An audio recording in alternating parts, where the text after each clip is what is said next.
Good afternoon, everyone. My name is Louise Richardson. I'm the Vice Chancellor of the University and absolutely delighted to have this chance to welcome you to Oxford's newest and most exciting venue. It is such a pleasure to be here to see the Foundry launched.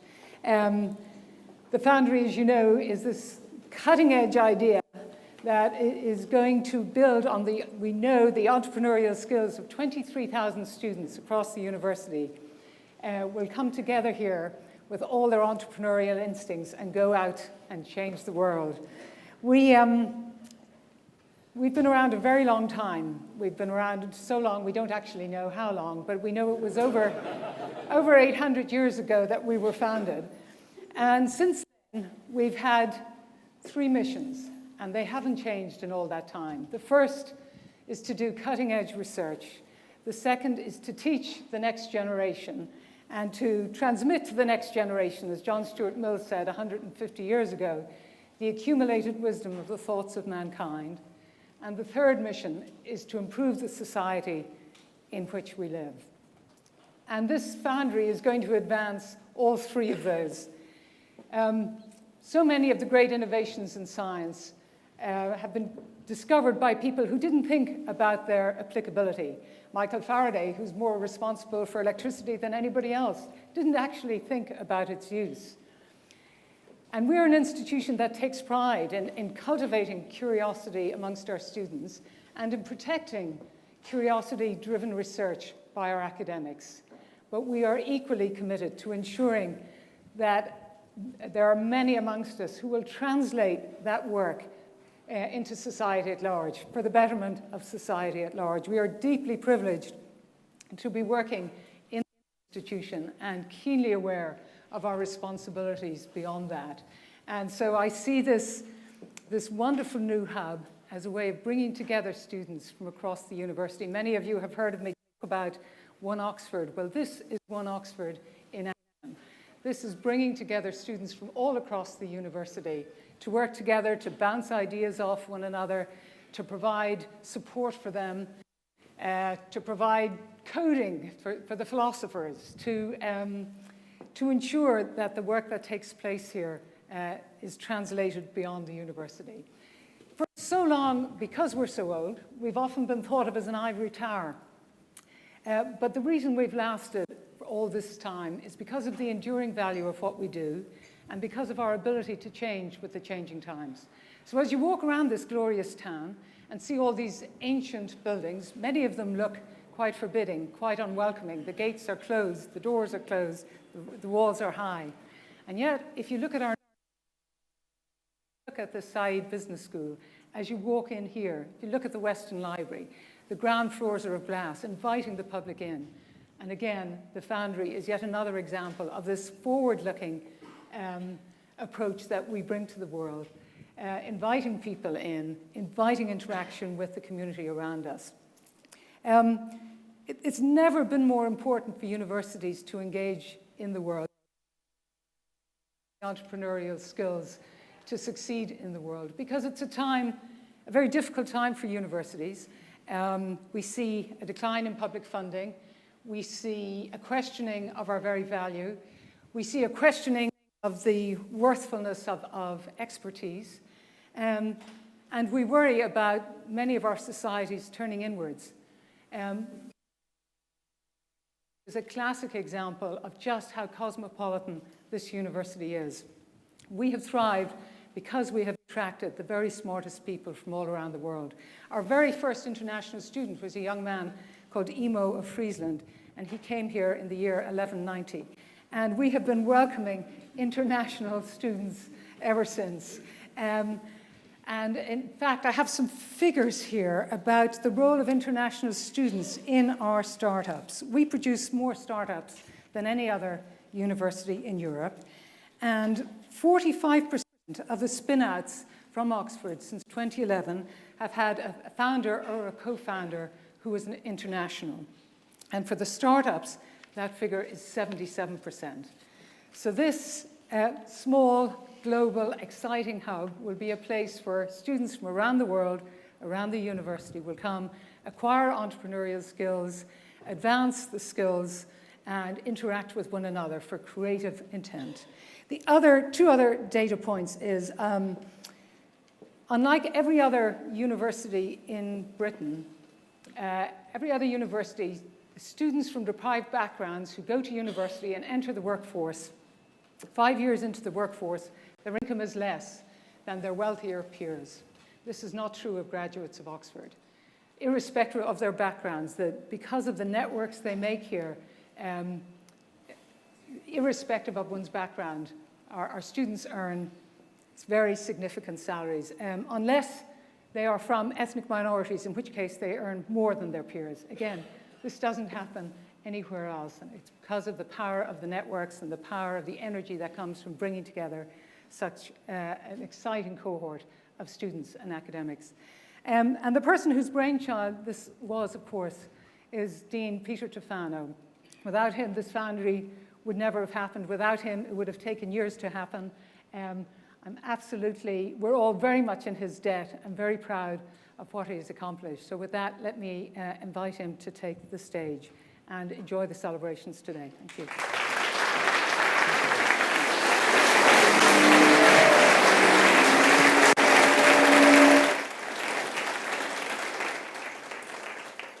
Good afternoon, Oxford. I've waited a long time for this day, and it's great. So as you can tell, for those of you who don't know me, I'm not British. But there's protocol here in this country. And if the Queen were here, we would start by welcoming her, and then we'd go down the order of nobility to everybody else. And I should start by saying, Madam Vice Chancellor, thank you for being here, and Tim Cook, but that's not the way we start, because today's royalty are the students in this room. This is for you.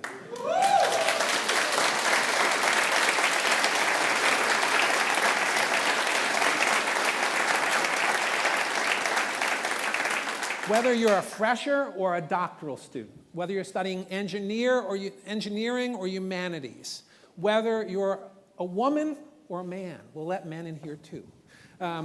Whether you are from Christ Church or from St. Bennett's, whether you are a Nobel Peace Prize winner or the rest of us, you're all welcome here. This is neutral territory. This is where everybody gets to come together, everybody who's interested in entrepreneurship. And so you are the royalty. Welcome to you. And that's why we're here. Now, there's some people in the room who are here to welcome you and to say, good luck. And they're the people who I'd like to at least tell you who's here. You've heard from our Vice Chancellor, Louise Richardson. Louise, thank you for those kind words. We have a special guest you're going to hear from in a moment, Tim Cook. Foundry Director Anna Bakshi is here. Anna, all right? Big hand for Anna.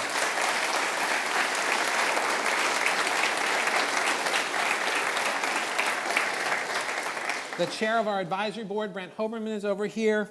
The donors who made this possible, there's a wall over there that lists them. Many of them are here. Mohammed Amersi and Nadia are here.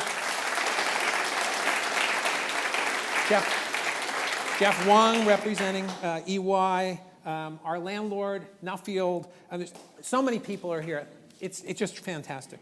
And there's some other people I'll thank, but I'll thank them along the way, if you might. But they're here to support you. All right? The whole reason that we're all here, all us grown-ups are here, is to support all you students. And that's the most important thing. So what is this place, this Foundry? Now, some of you, I'm sorry we took away your nightclub. All right?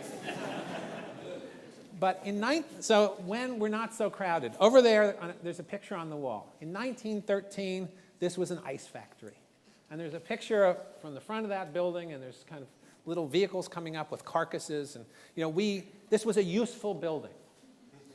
It became later on, probably in the last 3 or 4 decades, a nightclub, a place of entertainment, a place of fun. Can the Foundry both be useful and fun? And I think the answer is yes. So this is a place, it's a place for everybody. For a student, all you need to do is to swipe your card and you're in this place. For alumni, you have access as well. So it's a place. Second, it's programming. What do I mean by programming? Some of you may say, I don't really know what entrepreneurship's all about, but I'm keen to learn something about it. We're the place for you. Whether it is an introduction to entrepreneurship, whether it's hearing celebrity entrepreneurs like Tim and others, whether it's hearing from people who are in the midst of the battle of trying to start their businesses, to learn, to educate, to inspire. Maybe you're on that next level, and what you say is, I get it. I want to get engaged, but I don't want to start a business. We're here for you. Whether you want to be part of a hackathon or a business plan competition, whether you want an internship, whether you want to work on the seed fund and give out money to other student ventures, we're here for you. And if you're the special ones that have a great idea and get vetted, then you can go upstairs. Upstairs to the Immersi Accelerator, and upstairs is a proper accelerator where the best student ideas will be housed and they'll be provided space, mentorship, and if they're good enough, perhaps even money. So regardless of which level of programming you're at, whether you don't even know what this is about, or whether you're ready to go and ready to start that business, as so many of our alums have, we're here for you. So it's about place, it's about programming, and finally, it's about people. Business schools, we like everything to be alliterative, right? PPP, right? So place, programming, people, and the people are the most important part. The most important people are the 23,195 students here at Oxford, right? Again, this is for you. What you will find when you come here is like-minded spirits. Maybe not people who think like you or look like you, but people who are interested in things like you. I hope you find people very different from you. The whole point of this is to bring our differences together. A pure metal is pretty weak. When we put different kinds of metals together, they get stronger. When we fire them, they get even stronger. This is a place for everybody. The humanities person working with the engineer, perfect. And I could go on with stories about the teams that have been formed about that kind of collaboration. So the first set of people who are here are importantly you. I mentioned Anna before. There's a whole staff here. There's a staff that's made this possible. They're here for you as well.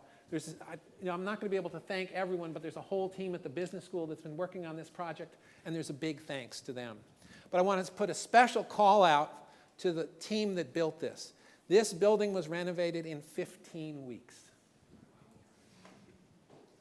Most of it was hand done by our staff, who gave up their summer to come here to build this, because quite honestly, I told them it had to be done today. But they did a phenomenal job. So Matt, you want to stand up? And the rest of the team?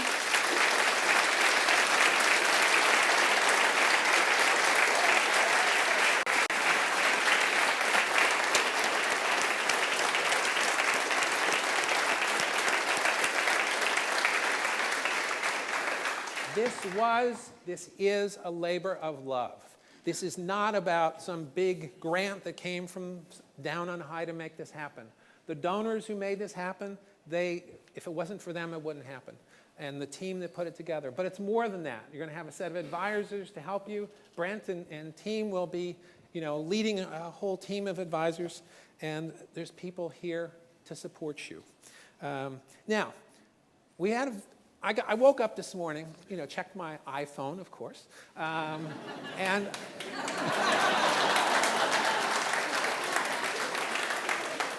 I got an email, literally an email, from a friend of ours who couldn't be here today, but he's the senior advisor of this project. He's the person I went to a year ago and said, Reed, will you help me out? And he gave us the first $1 million to get this to happen. Reed couldn't be here today, but he just sent me, this is just literally a video from his desk. So it's, sorry for the low resolution, but he just sent it to all of us today. So this morning it came in, so this is the new part. I've only seen this once. So can we run that? Can somebody just press go? I have the great pleasure of a brief praise and introduction of the Oxford Foundry. I was a student at Oxford myself from 1990 to 1993, and I'm aware of the talent that goes across the entire university. So when Dean Tufano and the Said Business School said, look, we have this really good idea of creating a entrepreneurship platform, both for across the university and for local entrepreneurs, in order to connect the ideas, the talent, the resources so that people can collaborate together, have a space to learn entrepreneurship and create interesting things, I was delighted to provide the initial kind of seed financing, which has now been followed on with a lot of other great money adding in business. And part of what I'm so committed to in entrepreneurship, both at Oxford and more broadly, is because the world is a changing place. There is more and more transformation of industries and career paths. The future of jobs and middle-class jobs in these increasingly turbulent network times is going to come through entrepreneurship. So I've written about it as an individual in The Startup of You, which is essentially you as an individual person. What are the skills that entrepreneurs have that you need for navigating? I've written about it for companies in terms of how do you hire and manage and work with entrepreneurial and adaptive talent in a book called The Alliance. And most recently, I've been doing a series of podcasts called Masters of Scale that's available on iTunes and other places you listen to podcasts about the secret of Silicon Valley is not startups, but scale-ups. It's the way that you actually build these things to massive scale. Now, the Foundry, of course, is the how do we get that raw ideation of new ideas, new talent, how do we build the initial things in order to really make this work? And actually, in fact, part of what I love about entrepreneurship, part of what I love about amazing universities and business schools is the aggregation of enthusiasm and resources to figure out how to solve the problems of the future, how to build the institutions of the future. And to start small, start with a product idea, a service idea, an insight into technology, two people having a conversation, a small team having space within something like the Foundry to work out a project or an idea. And so it is with delight and pleasure and honor that I am also part of this journey, having come, over a year ago to do the initial announcement, and now here by video conference in order to participate in today's event. Thank you, Reed.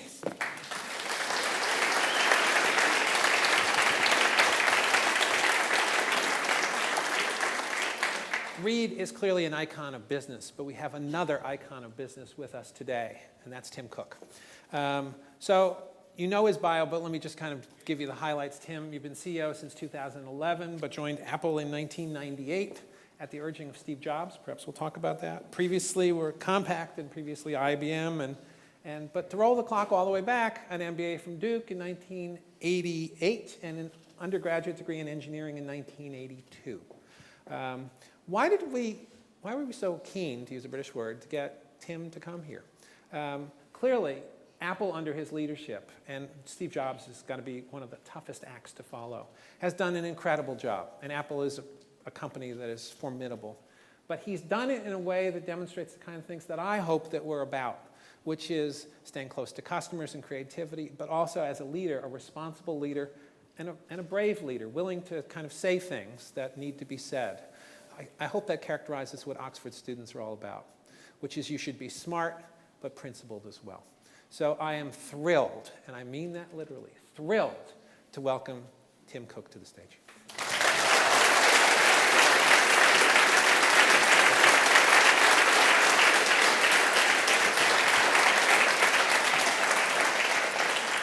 Okay, so just a few ground rules for a moment. Tim and I are going to have a conversation for about the next 25 or so minutes. One of the things we didn't figure out is how I can see those clocks over there. So Anna, give me a high sign when it's time to move on. There you go. So we have a conversation for about 20, 25 minutes, but then it's your turn. Specifically, it's your job then to think of the questions you'd like to ask. I'll tell you in advance, I'm going to call on students more so than grown-ups. Three rules: tell us who you are, make it a question, not a statement, and make it short. So you can think about that while Tim and I are starting this conversation. So Tim, I don't want to start with you as CEO. I want to start with you as that young person in 1982, or maybe that other young person in 1988. Did you think you were going to be here? Where did you think you were headed in your life? This is what these students are dealing with right now. So where were you? Where was that young Tim Cook? Yeah, let me say, first of all, it's a privilege to be invited to one of the finest universities in the world. The #1 university.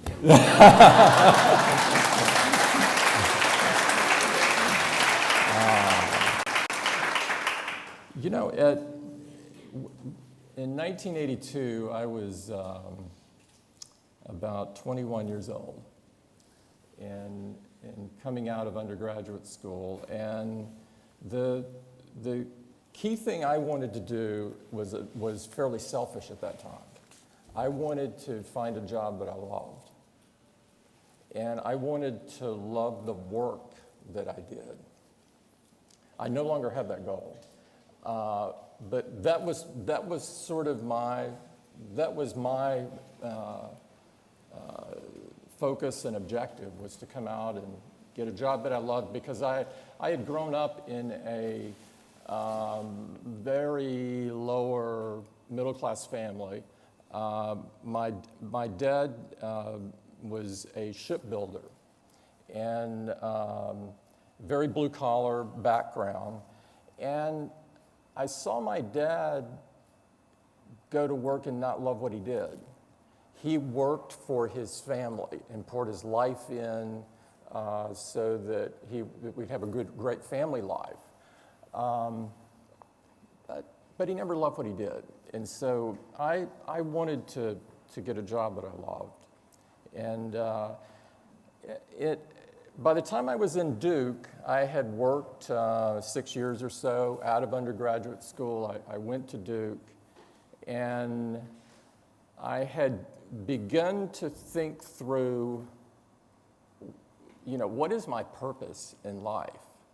And I was struggling with a lot of things, both personally and professionally at that time. And it began to dawn on me then that the purpose of life wasn't to love your job. It was to serve humanity in a broad way.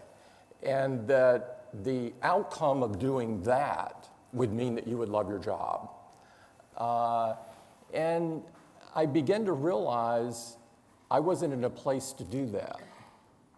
And sometime thereafter, I began to switch companies and jobs, and sort of be on this search.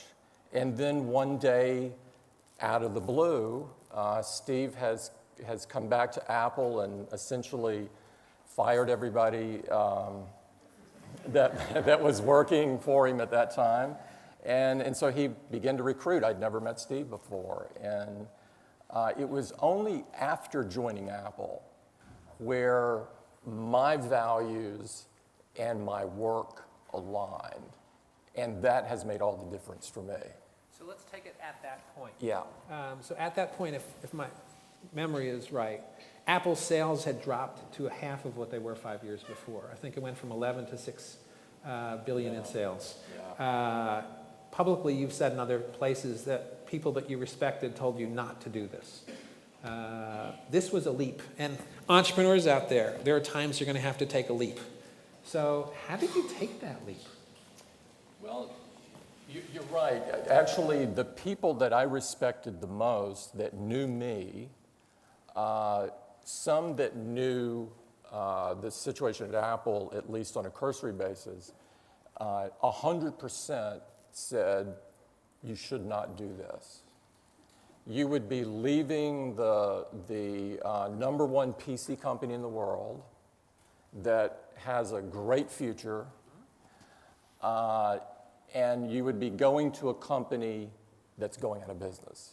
In fact, Michael Dell had just said if he were the CEO of Apple, he would close it down and give any remaining money to the shareholders, because it was clear that the book had been written, the last chapter had been written, it was just a matter of the chapters in between.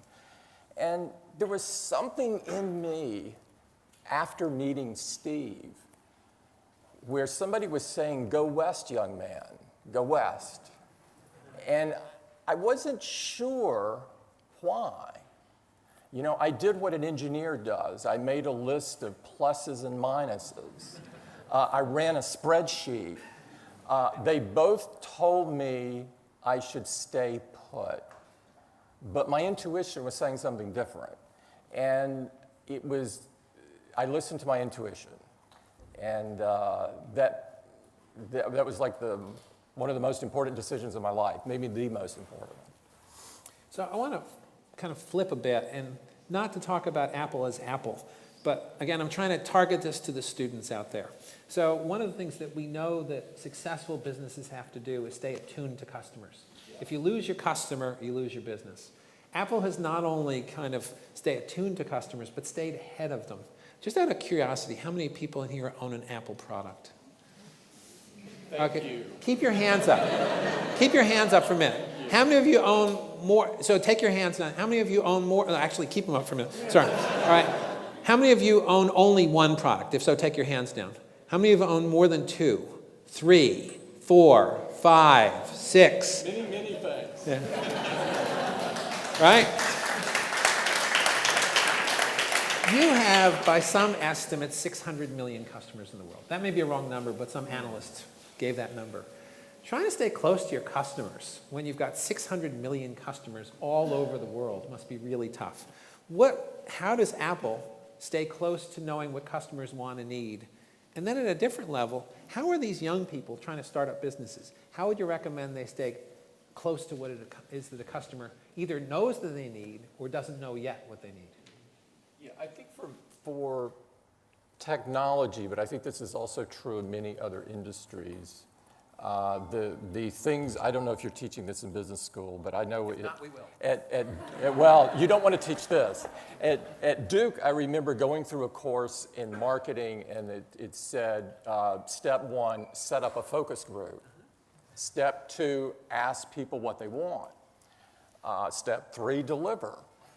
Well, as it turns out, that doesn't really work. Andrew, take note.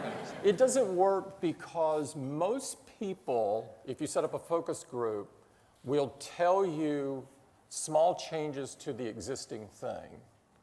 And so if you want to go to the stagecoach to the car, somebody's not likely to come up with the car. If you want to go from the Sony Walkman to the iPod, someone's not likely to come up with the iPod. And so, but the thing that you have to do is your focus group is yourself. You should make products that you want to use. And you not just want to use, but you love. And you can bet that if you love it, there are many other people out there that will love it too. And so that fundamental thing drives Apple. Now, in addition to that, because we do make mistakes on some things that we ship and so forth, and so you always want to stay close to your customers and listen to them and be very accessible to them. One of the key reasons we have retail stores is to touch our customer and hear from them. One of the reasons that I get up at ungodly hours is I like to spend my first hour going through customer emails, right? Because I want to know what they're saying. I want to know what they're feeling. And so these touch points, not just those two, but many throughout the company are truly important. But for you starting a business, if that is your goal, my recommendation is recruit the friends of yours who are not like you. If you're in engineering, make sure you get somebody from the liberal arts. If you're from the UK, make sure you get somebody from the Middle East or from China or from America or wherever. Find people that are different than you and where the common thread is they want to change the world, and they want to change the world by creating the product or service that you also want. And if you can find that collection of people, and it can start really small, it might start with 2 or 3 people. That is the kernel of a successful company. Sounds like a good rule. And Oxford is well set up for that because everybody here in this university is a minority. Everybody. We're all just part of a big melting pot. One of the other lessons that I think that young entrepreneurs in this room are going to have to learn is about failure and resilience. Not everything goes your way, and you got to expect that's going to happen. And different people have different ways to be resilient. what are your ways of being resilient in the face of less than positive outcomes? I keep this voice in my ear that says, this too shall pass. This too shall pass. And I have faith that it will. There will be times that you fail on a spectacular basis. I've certainly done it more than once. And in some ways, I have little failures every day, right? But you have to have the faith that it will pass, that it's not detrimental. And the only thing you have to do to remember that is to look in the mirror and watch the person breathe. It didn't kill you. You're not dead. And so it's not the biggest thing in the world. It will pass. And I do that many times a day sometimes when things aren't going well. I remember that they will pass. And once you do that for a while, you won't have to remind yourself anymore. You will be able to take these failures, and in fact, you'll kind of view them not as failures anymore. You'll start calling them things you learned. It won't be so detrimental anymore. And that is exactly how it is for me. So let's take the flip side of that. Yeah. That's inspiration. So you have to be inspired, in part inspired by the people around you. But where do you draw inspiration? What I do is I look to heroes, and I look to how our products are used. So I like to go out and meet with artists, to meet with people that are using our products. I like to meet with the doctor that's using our products.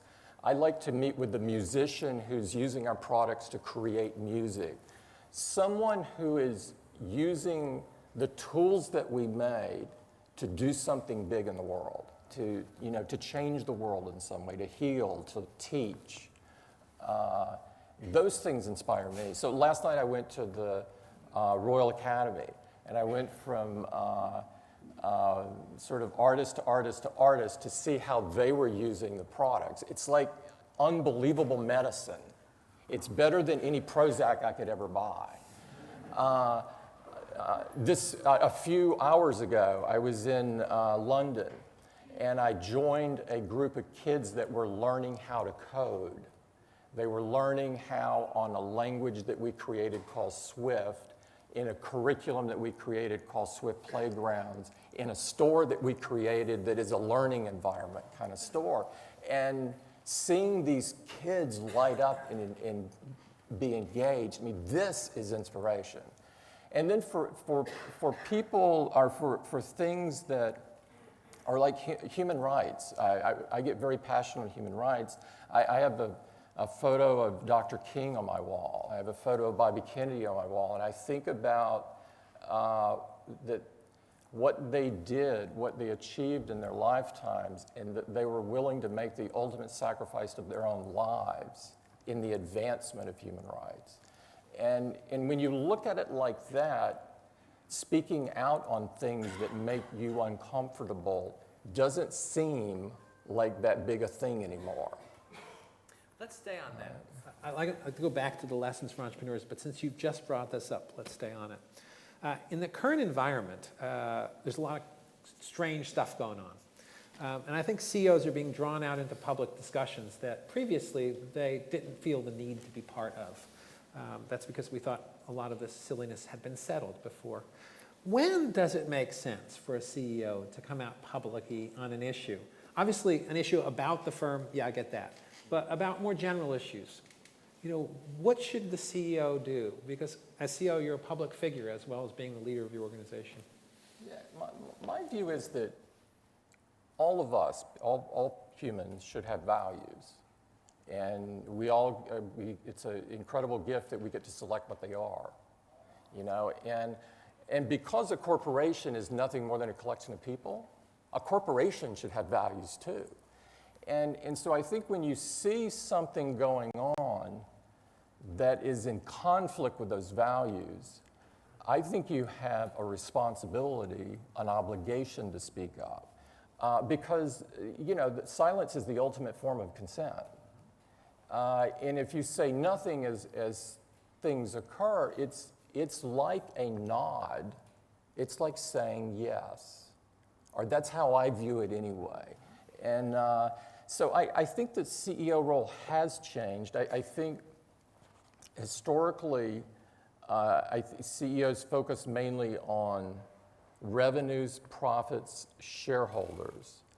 And I think that's a very limited view of the world, or at least for Apple it is, because Apple was founded to change the world. That's why we exist. We make tools to empower other people to do incredible things. And so it doesn't seem consistent with that to me to be silent on things that matter. And I know people disagree with me on this. I get notes occasionally from shareholders that say, why are you saying this stupid thing? You're going to upset somebody that might not buy your product because you feel that way.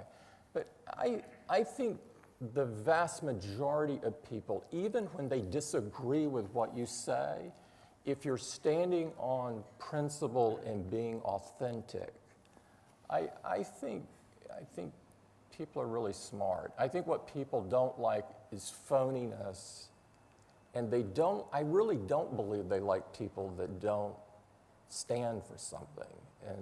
And so I know that it's a new world, and I know a lot of CEOs that are very uncomfortable, but it is the world. And by trying to say it doesn't exist or to make it Pollyanna-ish is doing no one any good. In fact, yesterday, if my memory serves me correctly, it was the day before, you retweeted the Commandant General of the U.S. Air Force's speech to the Air Force Academy. If you guys haven't seen this, I would highly recommend you watch this speech. It will make your heart sing hearing it. He was a lieutenant general, I believe, of the Air Force Academy, I believe. And he was speaking on diversity. And you should see it. If you don't have the link, I'm sure we can find it for you. But he said at some length, like, if you don't respect one another, then get out. If you don't know how to deal with somebody who's different than you, then get out. Yeah, I think I'm getting pretty clear. So would you be willing to go that far as Apple if you say, if you don't believe with our environmental policies, if you don't believe what I'm saying about DACA, get out? No. And here's the reason. There's a difference. I would be willing to say get out if you don't treat each other with dignity and respect. Okay. You need to leave. If you're in a position where you're deciding people's future and you're deciding in a biased way, you need to leave after the hanging in the quad, right? But I'm just kidding. But I think we have to allow for disagreement. And so we have to say, we're running Apple, our goal is to run Apple on 100% renewable energy because we think that's really important in our goal to leave the world better than we found it. It's okay if we have an engineer over somewhere that says, I don't believe in climate change, and I think you're doing the wrong thing. I support people having a different view. I don't support their behavior, I support their opinion, right? And there's a difference. I think there's a huge distinction there, right? I think you have to allow for different opinions and not only allow, but foster them. And that's how all of us get better, is to hear somebody beside us say, I view that differently. So back to what some of these young people are going to have to do. Business schools talk about leadership all the time. And I think we use it as the capital L leader, like CEO leader. But if you're working in a small team, if you're working on a small team, you have to lead that team too. Yeah. In your community group, you have to be a leader. What are your tips about leadership, not CEO leadership, because not too many of the folks around here are going to become CEOs of Apple. Maybe one someday. but they will be leaders in lots of other contexts. Yeah, of course. First of all, I think leadership is fluid. There's I think some people get tripped up on that leadership is a sort of a static thing, or that the manager is the leader.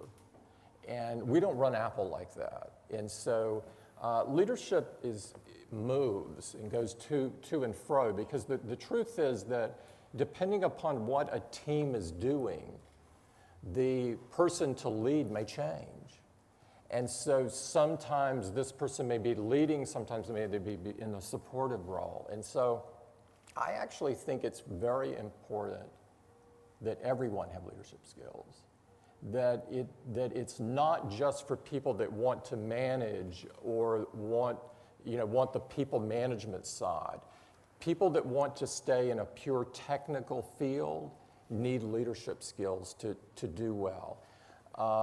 Someone that feels shy, right? Or I'm introverted. Introverts need to lead. Extroverts need to lead. Everybody needs to learn basic leadership skills because it's core in moving your business forward. And so I think leadership is essential. So what would be some of those basic leadership skills? I mean, we all have to be leaders in different contexts. So what have you learned about leadership? Both, all the way coming up through IBM and Compaq and Apple. What are some hints to young people about leadership? Leadership is about surrounding yourselves with the right people. First of all, leadership is about people. Leadership is about how you communicate. Leadership is sitting in a meeting when there's 5 of you around the table and 3 people are talking a lot, but 1 is quiet. Leadership is asking that person that's quiet what they're thinking, because there may be a reason they're not speaking. Maybe it's the only person, maybe it's the only woman in the room. That happens all too often in the tech field. Maybe it's someone that just feels shy on that topic or whatever, or maybe it's someone that has a different opinion that doesn't want to express it. So I think leadership is drawing out people because it's the combination of people that amplify performance.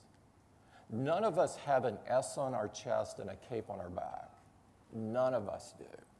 The only way that we do great work is if we collectively do our best work and amplify each other.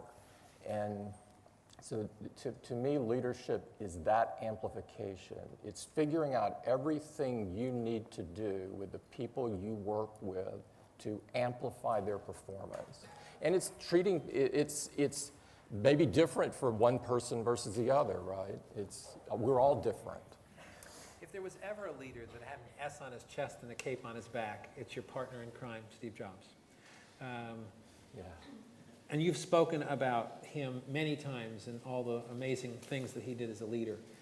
I'm going to guess that you two, while you worked closely together, have slightly different leadership styles. Why did somebody laugh? But in any event, I mean, we all work with different people. So what did you take away from learning? What did you take away from the experience that you had working with Steve Jobs? And what of it, how did you internalize the parts that fit for you and the parts that didn't? Working with Steve was a privilege of a lifetime. I mean, it was like it was indescribable. There's not words in the language that describe it. Steve taught me things that probably most people wouldn't guess. Steve taught me that the joy was in the journey, that it wasn't in the final thing, that the joy was really the daily stuff. Steve taught me the importance of focus, and that it didn't matter who you are, and it didn't matter whether it's your personal life or your business life, that you can only do a few things well, and that you had to be ruthless as you choose what things you're going to be great at. Because if you spread yourself too thin personally or professionally, you will not do great work. He taught me things about technology. He taught me that Apple needed to own the primary technologies of its products. He taught me that best was more important than most for Apple. You know, we've never had a goal to sell the most of something. Sometimes it occurs, but frequently it doesn't. Our goal is to sell the best. We want a product that we're really proud of, and so that means, that means selecting and figuring out what to do. He taught me that the best groups are more like a band, not a group of chiclets. You think about a band, you have people that are experts playing their musical instruments, and you have people that are creatively very different, person to person to person, and the best, and a band has to trust each other. You have to have a great deal of trust to the person to your left and to your right, that they're going to do their thing to make that performance great. And Apple runs on trust with minimal overlap. We don't believe in the check the checker thing. We're more of a puzzle that comes together, not an overlapping thing, right? And so for that model to work, we have to put incredible trust in one another to do that. And I could go on. I mean, I felt like I was learning at a faster rate than I'd ever learned before, and learning not just things, actually, I would say almost everything that I learned from Steve resulted in things in my personal life as well. Because Steve loved what he did so much. There was the overlap between personal and work they were synonymous. And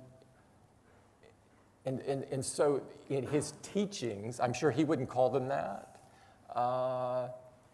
really affected both. And it was, I'm not exaggerating a bit, it was a privilege of a lifetime. Now, we have different styles, and difference was celebrated, not ostracized. He selected me to be CEO. He didn't select someone like him. I don't think anyone is like him. And I've always felt that Steve was not replaceable. And I still feel like that today. I don't feel like I replaced him. I think when you follow someone, particularly someone that has done a great job, if you have the pleasure of doing that, your role is not to do what they did. It's to be yourself and do what you do, and things that you don't do as well as they do, you want to make sure that the puzzle around you fits. Things that you might be able to do better, you want to find ways to amplify those.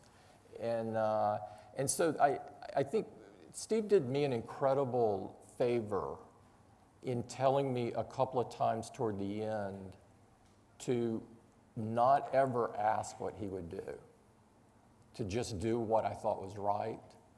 And that was like removing this huge weight. And I have stayed true to that commitment I made to him, that I would not do that. And you've done a remarkable job.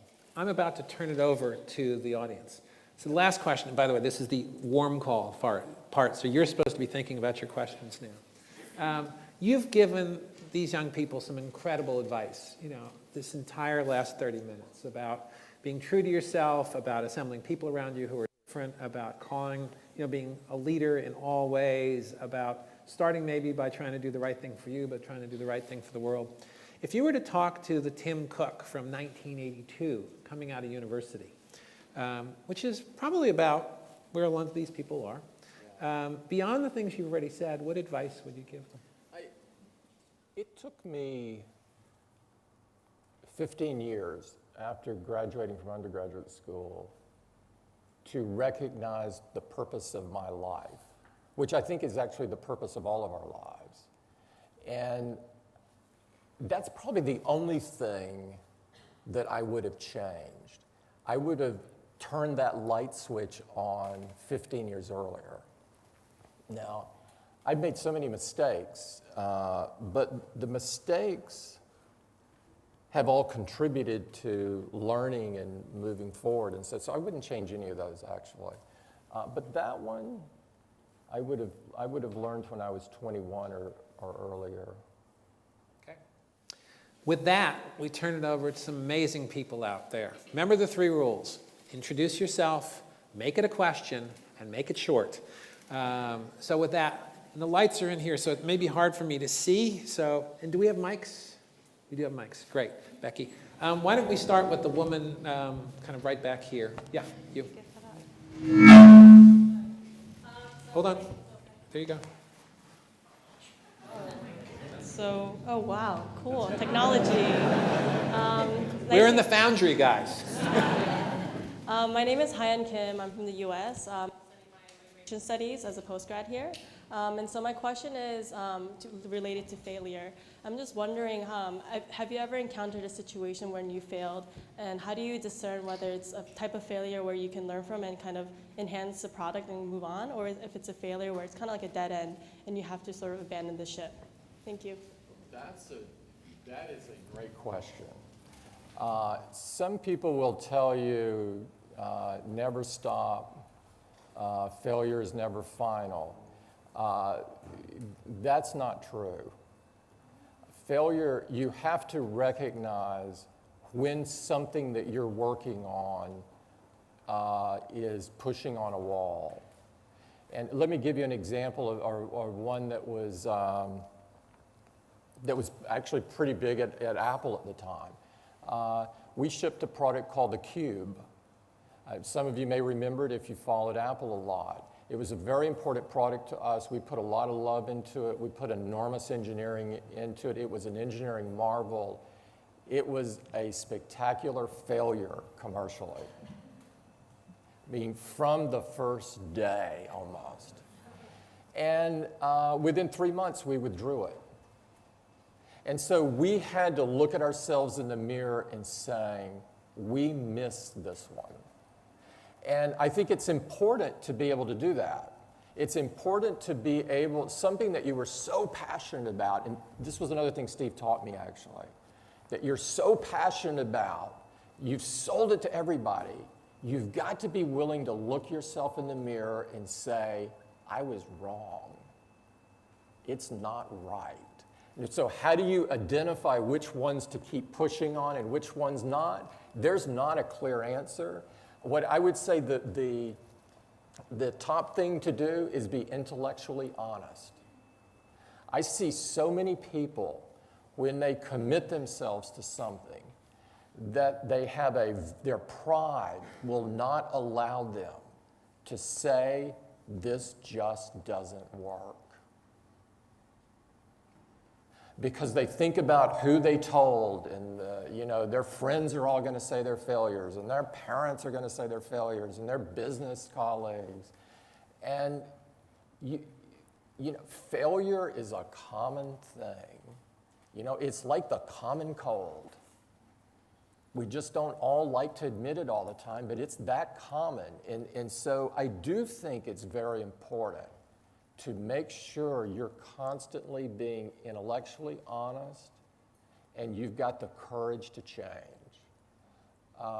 Steve, of everyone I have known in life, could be the most avid proponent of some position, and within minutes or days, if new information came up, you would think that he never, ever thought that before. Talking about moving the hat, he was a pro at this. And at first, I thought, wow, he really flip-flops. And then all of a sudden, I saw the beauty in it. Because he wasn't getting stuck like so many other people do when they just say, I've got to keep going on, my pride, you know. So be intellectually honest and have the courage to change. Great. Thank you. Let's see. Actually, there's somebody whose hand's up right by the camera there. Yeah, I can't see you. It's the advantage of being unseen. Go ahead. Hello, my name's Arjun Reddy. I'm from the United States. I'm from the United States as well. I'm at the business school, and I'm actually a fellow Dookie too. So my question is, a lot of young entrepreneurs, when we present our ideas to investors, a lot of times we'll hear, well, what's your exit plan? The insinuation being, how are you going to sell your product to an Apple or a Google in 5 years? What impact do you think that has on the kinds of ideas that get filtered through the pipeline and ultimately get funded, if any? If you have a VC asking you that, you should get up and walk out of the room.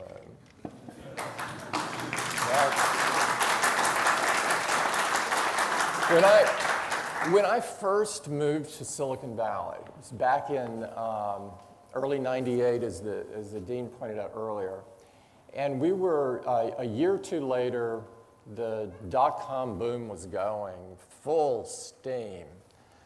And I would occasionally go out socially or something, and I would hear this term exit plan. I had never heard it before. And people were talking about, I mean, young people like you were talking about their exit plan. And I think, this is the most bizarre thing I've ever heard. Because, you know, my own view of things were, you work really hard to have a great business that does good, and you keep working at it, and it gets better and better. And so personally, I would get up and walk out. The money you should not be attracted to that kind of money, because those people are not for growing your company and helping you. They're for a quick buck, and it's not worth it. Great. Okay. How about this woman right here? Yeah, I think it's right behind you. Hi, thank you so much for coming and talking to us. My name is Catherine, and I'm also from the United States. Yes, that's right. And I'm an undergraduate visiting student studying international affairs. And my question is slightly similar to the previous question of how do you balance an ability to be a successful business while also having an impact, especially in the service of humanity? Yeah, I decided a long time, or actually after joining Apple, when I saw what was going on at Apple, is that I think every product or service or thing you pour yourself into should serve humanity in some way. And so you might build a product that empowers people to do things they couldn't do before.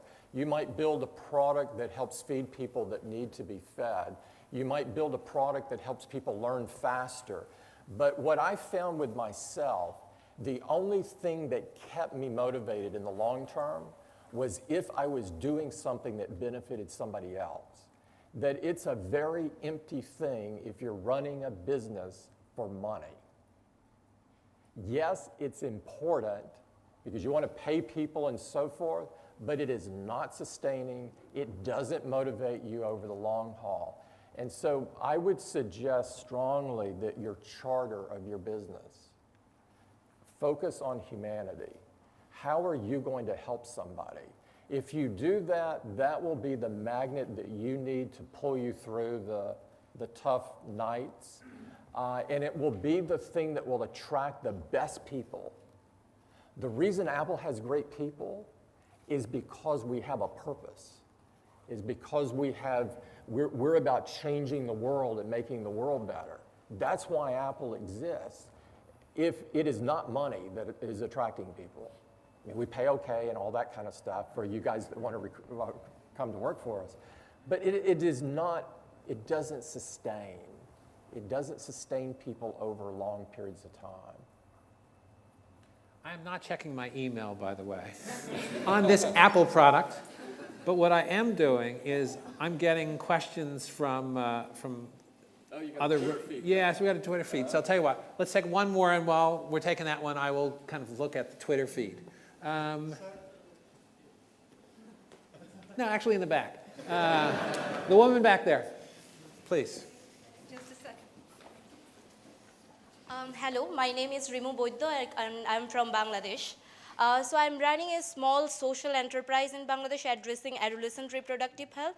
So one of the problems we find is when you are working with that, bottom 40 to 50% of the pyramid, that people don't perceive service as a product. So what would be your suggestion for a young entrepreneur like me who wants to take a social entrepreneurial journey, who wants to make a change in the society and also in a sustained way? Thank you. And let me make sure I understand what you want to do. You are bringing awareness for reproductive health? Along with products like sanitary napkins and all, yeah. Mm-hmm. But it's very challenging. Yeah, I think, where's Malala? Is she here? I spent some time with Malala earlier. I think her focus on local activists is the most important key, because you need people on the ground there that know the environment, that know the people, that know how to get things done there. I think that's like the single most important thing. And then, of course, you need the funding and stuff like that that goes with it, but you have to start with the local activist. Okay, for those of you who are online, hashtag Oxfo, O-X-F-O. So let's take one more because they're still loading. All right, so how about the gentleman with the paper in his hand? I haven't called on any adults yet, so you're the representative adult for the moment. There's a mic coming towards you. It's probably going to get thrown at you. Looks like a box. Can I ask, how much conflict do you find is useful in your company, and how do you go about resolving conflicts when you think it's got past the point of usefulness? That's a really great question. I think you get the best ideas if your environment thrives on debate. I think that if your goal is to minimize conflict, you will not get a good result, because it will take out the creative tension that happens between people that actually make 1 + 1 more than 2. And so but in order for it to be productive, you have to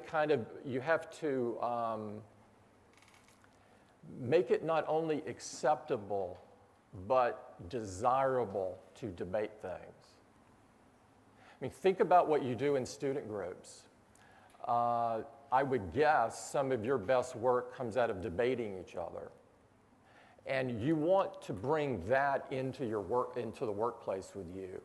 For too long, work was viewed as hierarchical, and you never disagreed with the boss.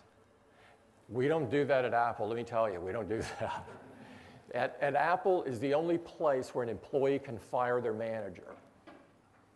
And they fire them, I don't mean literally, but they care about things so much that if somebody's not contributing in a way, they will essentially render them not well. That didn't exactly come out right. But so that creative tension and conflict and debate, I think, is essential. It's not just desirable, it's essential to coming out with the best product. Now, you have to make sure that the debaters don't start talking personal insults. Now, that's not acceptable. But debating passionately your position on something is not only acceptable, it's required. So off the Twitter sphere. So you mentioned that part of your inspiration comes from heroes. You mentioned 3 heroes. Sadly, all of them have passed away. Martin Luther King, Bobby Kennedy, and Steve Jobs. Are there any living heroes that you look to for inspiration? You know, I hate to say this, but it's the truth, so I'm going to, and I've been very straightforward, is I have not had success with living heroes. And because I think it's better to pick a dead person. And the reason is, no, seriously, I'm serious about this. The reason is dead people don't disappoint you. And so because you're using this person as this constant inspiration, what has happened to me previously, or more than once before I really learned what was going on, is you would hold them so high, and then one day you would find out it wasn't real, that you had built them up to something that they're not. There is one person I've met that my expectation was so high, and he exceeded it, and that I would call a hero that's living, and that's the Pope. The Pope, I would say, when you meet him, there's a feeling that comes over you that is indescribable. I mean, regardless of your religion, I'm not pushing a certain religion, but meeting someone that is so pure and only focused on improving lives, I think he meets that bar. But otherwise, I would say, focus on the dead. Which is why we study history at Oxford. Okay, more questions in the room. How about this gentleman right here? Right? Yeah. Yep, you. Can we throw him a mic? Here we go. Hi, I'm William. I'm one of the deans at new MBAs. My question for you is, we're living in a really sort of rapidly evolving world, many new technologies coming into play. Of all the new ones, blockchain, AI, Hyperloop, quantum computing, which in your mind is most exciting, will be the most transformative, and why? I'm incredibly excited about AR, one that you didn't mention. I'm excited about AR because I can see uses for it everywhere. I can see uses for it in education, in consumers, in entertainment, in sports. I can see it in every business that I know anything about. I see it is wide, it's horizontal in nature. I also like the fact that it doesn't isolate. I don't like our products being used a lot. I like our products amplifying us. And I think AR can help amplify the human connection. I've never been a fan of VR like that because I think it does the opposite. There are clearly some cool, niche-y kind of things for VR, but it's not profound in my view. AR is profound. We will look back on sort of this moment, or the moment that we announced ARKit earlier in the year, and this will be one of those things in history, I think. It'll take some time. It doesn't happen overnight. But this is big, and it's good for humanity. So we're just about out of time. We'll take one more question. Eeny, meeny, miny, mo. Pressure is on. Actually, Tim, you want to pick this one? Oh, no, you go ahead. I'm just trying to see. There's somebody in the very, very back. It's yours.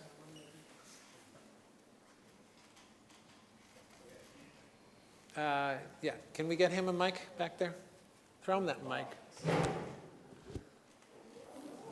Ooh. Don't hit anybody. We haven't done the whole health and safety thing here yet. Thank you very much. Hi, so I'm Alex. I'm a third-year history undergraduate, and I'm also the editor of one of the student newspapers here in Oxford. You talked earlier about responsible capitalism, and I think it's a very pressing topic at the moment. I wanted to ask, at what point do you think entrepreneurship, which is what this is about, come into conflict with the monopolies that in many cases dominate to the detriment of those markets. Some markets, mainly maybe, I don't know, like telecoms or the music industry in particular. And do you think there's a solution, and what can be done even by entrepreneurs to challenge that? Sorry, I didn't get the question. Did you? Okay, like this. Is that better? The last bit, or all of it? Oh my God, sorry. The very last bit, or It all may of be it? my southern ear that's having a hard time translating. Yeah. I think it's the audio. So basically, at what point do you think entrepreneurship comes into conflict with monopolies, and how do you think, what can be done to help the entrepreneurs? That's a really good question.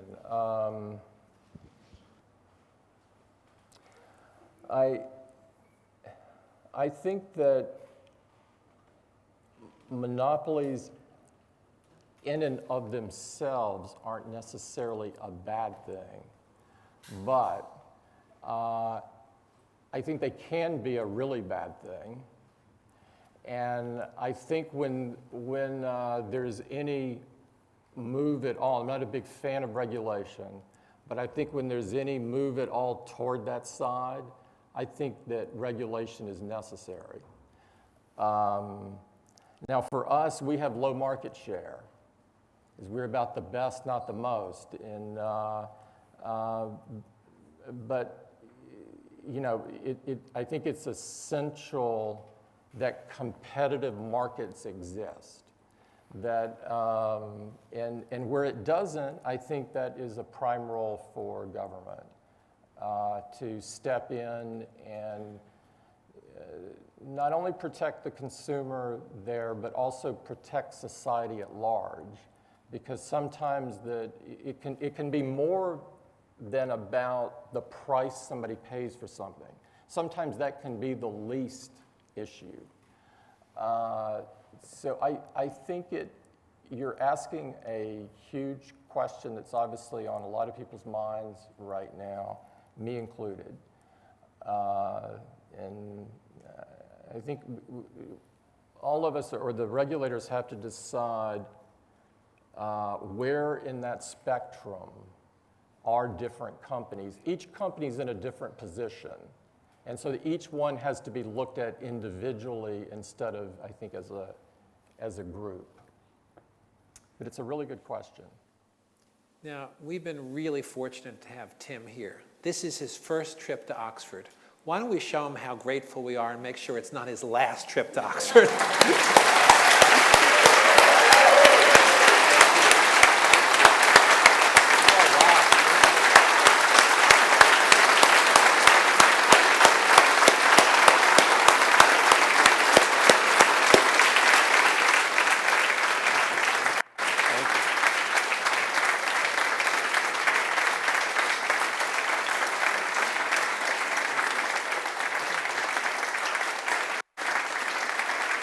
Okay.